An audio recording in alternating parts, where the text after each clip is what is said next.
दोस्तों, भारत और इजराइल दो ऐसे देश हैं जो कि दोस्ती की एक नई मिसाल पेश करते हैं। दोनों देशों के बीच इतनी गहरी दोस्ती है कि इससे अमेरिका को भी जलन होती है। दोनों में से कोई भी देश जब मुसीबत में पड़ता है तो दूसरा देश सबसे पहले उसके सपोर्ट में खड़ा हो जाता है और दोनों ही देशों की गिनती आज सबसे ताकतवर देशों में की जाती है। एक और इजराइल की दुश्मनी फिलिस्तीन से है तो वहीं दूसरी ओर भारत भी अपने पड़ोसी मुल्क पाकिस्तान से परेशान है। भारत के बारे में तो ढेर सारी बातें आप जानते ही हैं, लेकिन इजराइल के बारे में लोग बहुत ही कम जानते हैं। ये दुनिया का एकमात्र ऐसा देश है जहाँ साइकिल चलाने के लिए भी लाइसेंस लेना पड़ता है। ये देश इतना ताकतवर है कि सिर्फ 6 दिन में ही 6 अरब देशों को युद्ध में हरा दिया था। लेकिन दोस्तों, सवाल आता है कि आखिर भारत और इजराइल में से कौन सा देश ज्यादा बेहतर है। आज की इस वीडियो में हम कई पैरामीटर्स के आधार पर भारत और इजराइल की तुलना करने वाले हैं, जिसके बाद आप खुद ही समझ जाएंगे कि आखिर दोनों में से कौन सा देश ज्यादा बेहतर है। लेकिन वीडियो को शुरू करने से पहले अगर आप हमारे चैनल पर पहली बार विजिट कर रहे हैं तो प्लीज सब्सक्राइब कर लीजिए। Population and area. दोस्तों, इजराइल और भारत में पॉपुलेशन और एरिया में काफी बड़ा अंतर देखने को मिलता है। भारत की टोटल पॉपुलेशन 140 करोड़ का आंकड़ा पार कर चुकी है, वहीं दूसरी ओर इजराइल की पॉपुलेशन 1 करोड़ के आसपास बताई जाती है। बात करें क्षेत्रफल की तो भारत का टोटल एरिया 32,87,263 स्क्वायर किलोमीटर का है। दूसरी ओर इजराइल का टोटल एरिया 22,145 स्क्वायर किलोमीटर का है, यानी इजराइल का कुल एरिया भारत के मुकाबले 1% भी नहीं है। भारत की राजधानी दिल्ली है तो वहीं इजराइल की कैपिटल सिटी जेरूसलम है। आपको बता दें, जेरूसलम एक ऐसी जगह है जो यहूदी, इस्लाम और ईसाई तीनों ही धर्म के लोगों के लिए पवित्र मानी जाती है। ईसाई लोग का मानना है कि यहीं पर ईसा मसीह का जन्म हुआ था। वहीं दूसरी ओर भारत को तो देवी देवताओं की भूमि कहा जाता है। हिंदू, बौद्ध, जैन और सिख धर्म की उत्पत्ति भारत की धरती पर ही हुई है। India and Israel relations. आइए अब दोनों देशों के रिलेशंस पर नजर डाल लेते हैं। जैसा कि हमने आपको बताया कि आज पूरी दुनिया में भारत और इजराइल की दोस्ती की मिसाल पेश की जाती है। भारत को ब्रिटिशर से साल 1947 में आजादी मिली थी। वहीं 14 मई 1948 के दिन एक स्वतंत्र देश के रूप में इजराइल की स्थापना हुई थी। इजराइल में रहने वाले यहूदी लोगों ने 20वीं सदी की शुरुआत से ही अपने लिए एक अलग देश की मांग करती थी। सेकेंड वर्ल्ड वॉर के दौरान हिटलर ने यहूदियों का बड़े लेवल पर नरसंहार किया था, जिसके बाद यहूदियों ने अलग देश की मांग और तेज कर दी। साल 1948 में फिलिस्तीन से अलग होकर इजराइल के लोगों ने एक अलग देश का निर्माण किया। आपको बता दें कि पूरी दुनिया में सिर्फ इजराइल ही एक ऐसा देश है जो स्पेशली यहूदियों के लिए बनाया गया है। दुनिया के किसी भी कोने में यहूदी का जन्म क्यों न हो, उसे खुद ही इजराइल की नागरिकता मिल जाती है। भारत और इजराइल के बीच कूटनीतिक संबंधों की शुरुआत साल 1992 में हुई थी। हालांकि दोनों की दोस्ती इससे पहले ही हो चुकी थी। हाल ही में इजराइल और हमास के बीच घमासान संघर्ष देखने को मिला। इस युद्ध में जब अमेरिका ने इजराइल को सपोर्ट करने से मना कर दिया तो भारत ने अपनी दोस्ती का फर्ज निभाया और कई टन गोला बारूद समुद्र के रास्ते इजराइल को पहुंचाया। ऐसा बताया जाता है कि साल 1999 में कारगिल वॉर के दौरान इजराइल ने गुपचुप तरीके से भारत की मदद की थी और अब जब इजराइल को मदद की जरूरत पड़ी है तो भारत ने अपनी दोस्ती की मिसाल पेश की है। GDP and per capita. 202 देशों की तुलना वहाँ की अर्थव्यवस्था के बिना अधूरी ही लगती है। आज भारत दुनिया की 5वीं सबसे बड़ी अर्थव्यवस्था वाला देश बन गया है। फिलहाल भारत की GDP 3.8 ट्रिलियन डॉलर्स के आसपास है। वहीं दूसरी ओर इजराइल की कुल GDP 560 बिलियन डॉलर्स है। 1 करोड़ की आबादी वाले देश के लिए ये एक अच्छी और मजबूत इकोनॉमी मानी जाती है। भारत के लोगों का पर कैपिटा इनकम $2650 के आसपास है, तो वहीं इस मामले में इजराइल हमसे कई गुना आगे खड़ा हुआ नजर आता है। इजराइल के लोग सालाना $58,000 से ज्यादा की कमाई कर लेते हैं। असल में इजराइल की गिनती दुनिया के महंगे देशों में की जाती है, जहाँ रहना और खाना काफी महंगा माना जाता है। भारत की GDP एग्रीकल्चर और सर्विस सेक्टर पर आधारित है। मैन्युफैक्चरिंग सेक्टर में भी भारत तेजी से अपने पैर मजबूत कर रहा है। IT इंडस्ट्री में भारत दुनिया का नेतृत्व करने की दिशा में आगे बढ़ रहा है। दूसरी ओर इजराइल की GDP टेक्नोलॉजी और इंडस्ट्रियल सेक्टर पर बेस्ड है। इजराइल आज टेक्नोलॉजी के मामले में जर्मनी, जापान, कोरिया और अमेरिका को कड़ी टक्कर दे रहा है। आपको बता दें कि सबसे पहले वॉइस मेल भेजने की शुरुआत इजराइल में ही हुई थी। पेन ड्राइव और USB का आविष्कार भी इजराइल में ही किया गया था। इसी से आप अंदाजा लगा सकते हैं कि इजराइल कितना मॉडर्न और कितना एडवांस है। भारत और इजराइल एक दूसरे के साथ बड़े लेवल पर ट्रेड करते हैं। भारत की ओर से chemicals, mineral products, diesel, machine equipment, plastics, textiles और एग्रीकल्चरल प्रोडक्ट्स इजराइल में एक्सपोर्ट किए जाते हैं। वहीं इजराइल की ओर से petroleum oil, defence equipment, transport and machinery material जैसी कई चीजें भारत इंपोर्ट करता है। Language, religion and literacy rate. दोस्तों, भारत में सबसे ज्यादा बोली जाने वाली भाषा हिंदी है। इसके अलावा संविधान में 22 अन्य भाषाओं को जगह दी गई है। भारत में हर 20 कोस में लोगों की भाषा में परिवर्तन देखने को मिलता है, इसलिए देश भर में आपको हजारों भाषाओं में बात करते हुए लोग नजर आ जाएंगे। वहीं दूसरी ओर इजराइल में एक समय पर कई भाषाएं बोली जाती थी, लेकिन यहूदियों ने अपनी भाषा हिब्रू को बढ़ावा देना शुरू किया और पूरे देश में लगभग सभी लोग हिब्रू लैंग्वेज में बात करते हुए नजर आ जाएंगे। हालांकि इसके अलावा अरबिक, इंग्लिश, फ्रेंच और रशियन जैसी भाषाओं का इस्तेमाल भी कुछ लोग करते हैं। बात करें धार्मिक दृष्टिकोण की तो आज भारत में 80% हिंदू, 14% मुस्लिम के साथ साथ सिख, बौद्ध, जैन और ईसाई धर्म के लोग भी रहते हैं। भारत एक सेकुलर कंट्री है जहाँ सभी धर्मों का समान रूप से सम्मान किया जाता है। देश देश में सभी धर्मों के लोग आपसी प्रेम और भाईचारे के साथ रहते हैं। वहीं इजराइल में करीब 74% आबादी सिर्फ यहूदी समुदाय के लोगों की है। इसके अलावा देश में 18% मुस्लिम और 2% ईसाई धर्म के लोग रहते हैं। इजराइल और भारत दोनों ही देशों में शिक्षा पर काफी ध्यान दिया जा रहा है। दोनों देश एजुकेशन के महत्व को अच्छी तरह से समझते हैं। आज इजराइल का लिटरेसी रेट 92% तक पहुंच गया है। एक अच्छी बात यह है कि इजराइल के छात्र स्कूल के बाद हायर एजुकेशन पर जरूर फोकस करते हैं। आज वर्ल्ड में सबसे ज्यादा ग्रेजुएट लोगों वाले देशों में इजराइल का नाम भी शामिल है। वहीं भारत में भी लिटरेसी रेट 80% तक पहुंच गया है। धीरे धीरे इस आंकड़े में और तेजी से सुधार देखने को मिलेगा।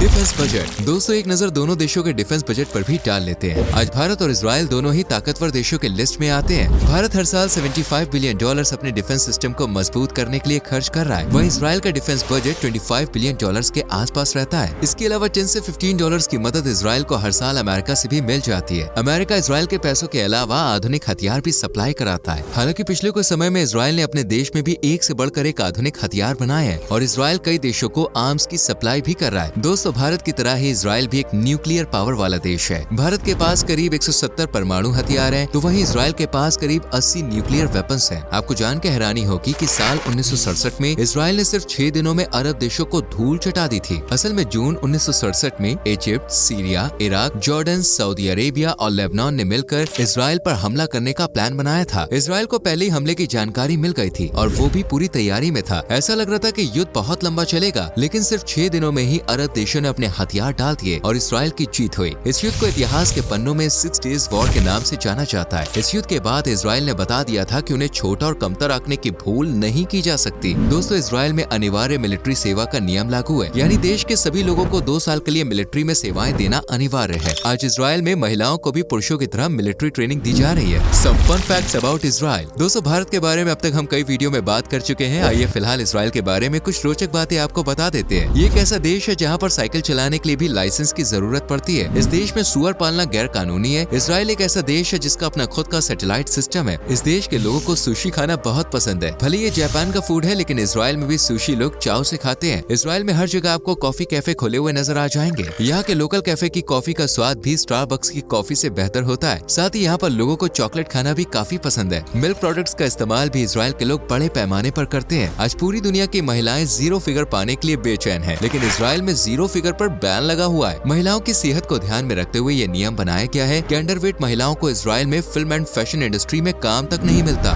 Famous tourist places. दोस्तों, आइए एक नजर दोनों देशों के फेमस टूरिस्ट प्लेसेस पर भी डाल लेते हैं। घूमने के मामले में भारत हमेशा से ही देश विदेश के लोग की पहली पसंद रहा है। कश्मीर को धरती का स्वर्ग कहा जाता है, जिसकी सुंदरता वाकई में लाजवाब है। गोवा भारत का सबसे प्रमुख टूरिस्ट डेस्टिनेशन है। यहाँ की नाइट लाइफ और बीचेस का आनंद लेने हर साल देश विदेश से लाखों सैलानी आते हैं। राजस्थान में आपको भारत की संस्कृति की अलग ही झलक देखने को मिलेगी। यहाँ के ऐतिहासिक किले और उनका आर्किटेक्चर आपको दुनिया के अन्य किसी कोने में देखने को नहीं मिलेगा। उत्तराखंड और हिमाचल प्रदेश की हसीन वादियाँ हर किसी को अपनी ओर आकर्षित करती हैं। भारत की राजधानी दिल्ली में कुतुब मीनार और लाल किले जैसी अनेक जगह आप घूमने के लिए जा सकते हैं। नॉर्थ ईस्ट की हरियाली सैलानियों को मंत्रमुग्ध कर देती है। मेघालय के मौसिनराम और चेरापूंजी वो स्थान है जहाँ दुनिया में सबसे ज्यादा बारिश होती है। इन सबके अलावा भारत की वाइल्ड लाइफ भी कमाल है। Asian tiger, royal Bengal tiger सबसे ज्यादा भारत में ही देखने को मिलते हैं। पर्यावरण और जीवों के संरक्षण के लिए भारत में ढेर सारी wild life sanctuary, national park और टाइगर रिजर्व बने हुए हैं। वही इजराइल घूमने की शुरुआत आप राजधानी जेरूसलम से कर सकते हैं। इस शहर का अपने आप में धार्मिक महत्व भी है। हर साल दुनिया के कोने कोने से लोग जेरूसलम का रुख करते हैं। इस शहर में आप मार सबा मठ, यदवाशिम, टेम्पल माउंट और डोम ऑफ रॉक्स जैसी जगह देखने के लिए जा सकते हैं। आपको बता दें कि इजराइल को दुनिया भर में कैपिटल ऑफ म्यूजियम्स भी कहा जाता है। पर कैपिटल के हिसाब से इस देश में सबसे ज्यादा म्यूजियम है। पूरे देश में 2500 से भी ज्यादा म्यूजियम है, जहाँ पर यहूदी और इजराइल के इतिहास के बारे में काफी कुछ जानने देखने को मिलता है। इजराइल के नाजरेत शहर का ऐतिहासिक महत्व है। कई प्राचीन इमारतें इस शहर की शोभा बढ़ा रही हैं। यहाँ पर Megiddo national park, saint Joseph's church, saint Gabriel's church, mount of precipice lookout point आकर्षण का केंद्र है। नाइट लाइफ और समुद्री तटों का आनंद लेना है तो तेल अवीव से बढ़िया जगह आपको नहीं मिलेगी। यहाँ पर गॉर्डन बीच, फिशमैन बीच और बनाना बीच पर आप रिलैक्स कर सकते हैं। इन सब के अलावा आप Acre, Haifa, Bethlehem, Jaffa, sea of Galilee जैसी जगह इजराइल में घूमने जा सकते हैं। दोस्तों, इजराइल में चलने वाली करेंसी का नाम न्यू शकेल है और एक शकेल करीब 22.76 भारतीय रुपयों के बराबर है। यानी इजराइल की करेंसी भारत के आगे काफी मजबूत है और यही वजह है कि हर साल हजारों की संख्या में मजदूर और श्रमिक इजराइल का रुख करते हैं। तो दोस्तों, ये थी इजराइल और भारत के बारे में पूरी जानकारी। उम्मीद करते हैं कि आपको वीडियो पसंद आई होगी। अच्छी लगी हो तो लाइक और शेयर जरूर करें और चैनल को सब्सक्राइब करके बेल आइकॉन प्रेस करें, जिससे आने वाली वीडियोस आपसे मिस ना हो। मिलते हैं आपसे अगली वीडियो में। Till then bye bye, take care.